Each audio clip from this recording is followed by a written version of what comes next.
Let me cut in here, man, because you were a business major in college and you dropped out your music minor, or you were going to be an accountant. Yeah. But you get into business.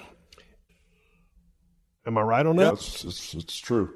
But, I mean, you were always ahead of that curve. Would you disagree with that? I kind of was. You push the envelope, dude. Yeah, I kind of was, because there was so much stuff that came my way that all of a sudden it was out of the box of just wrestling, getting a payday and a six-pack of beer and going down to the next town. Things were coming at me so fast. All of a sudden the movie stuff started coming, and just a ton of these low-budget little kids movies I did. I don't know, 14 or 15. I don't know how many there were, but stuff was coming so fast I needed legal stuff and legal help. And then, the contracts and the merchandising and stuff, I couldn't do it on my own, so I needed some type of security to make sure that everything ran as it should. And I had to bring the lawyers in, but I think I was probably the first one to bring a lawyer in to negotiate. No, but that's an interesting point, because, back in the day, even when I negotiated a couple of contracts, and I was in a small dressing room, man, a little bitty room with Vince, Jim Ross, and Bruce Pritchard. And we're in there right before our show's fixing to start, and they're pitching a deal to me.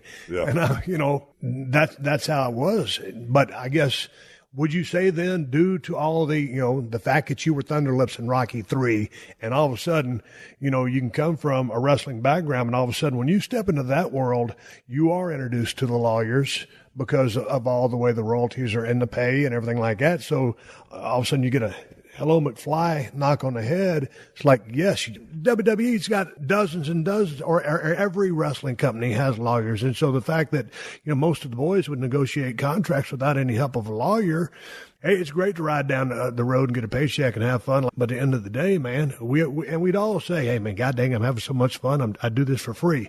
But that ain't the point. The point is to get paid. Right. And, I knew when I hit that ring in January of 84 against the Iron Sheik, it was kind of like the perfect storm for me. And it was like the perfect storm because they were holding like 444 hostages in Iran at the time. Right. And America was at turmoil with Iran, and Kaz, the Iron Sheik, was actually the real bodyguard of the Shah back in the day. So I said, if we can hit a home run on this thing, we need shirts made, man. We need headbands and shirts made. That's what I was thinking about. I wasn't thinking about pinball machines and video games or any of that kind of crap. I was thinking, man, how many shirts we could sell, So it kind of like got Vince, lit up pretty quick with a merchandising idea. You're listening to another classic episode of The Steve Austin Show, only on Podcast One. The wait is finally over. Football is back. You might not be at a game this year, but you can still be in on the action at BetOnline. BetOnline is going the extra mile to make sure you can get in on everything imaginable this season. From game spreads and totals to team, player, and coaching props, BetOnline gives you more options to wager than any place online. You can get in on their season opening bonuses today and start off wagering on win, division, and championship futures today. Head to BetOnline online today and take advantage of all the great sign-up bonuses. BetOnline, your online sportsbook experts. This is the Steve Austin Show.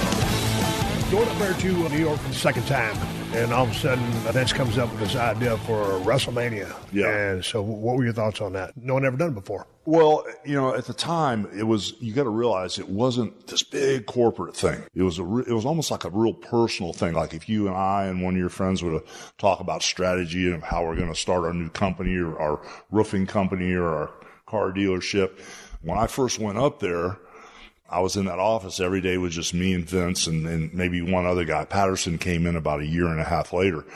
But when he started talking about the WrestleMania thing, I'd only been up there about a year, and he was talking about leveraging stuff and selling the farm and putting his house up. I mean, he pretty much rolled the dice on this WrestleMania thing. Everything that he owned, he put the money on the line for that. In the match, which was really crazy with me and Mr. T against Piper and Orndorff, that was Dr. D's idea.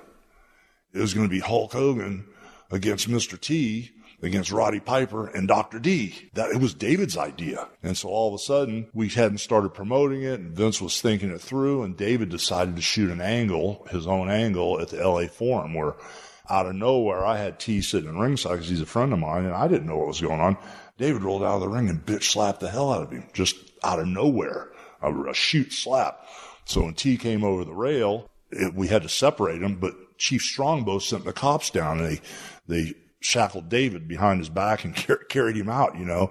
And after that, he was pretty much done. Vince was so pissed at him, that pretty much was the bullet that did him in. But the original idea for WrestleMania was supposed to be Piper and Dr. D, because David came up with the damn idea for the match. And it turned out to be what it was, but Vince leveraged everything he had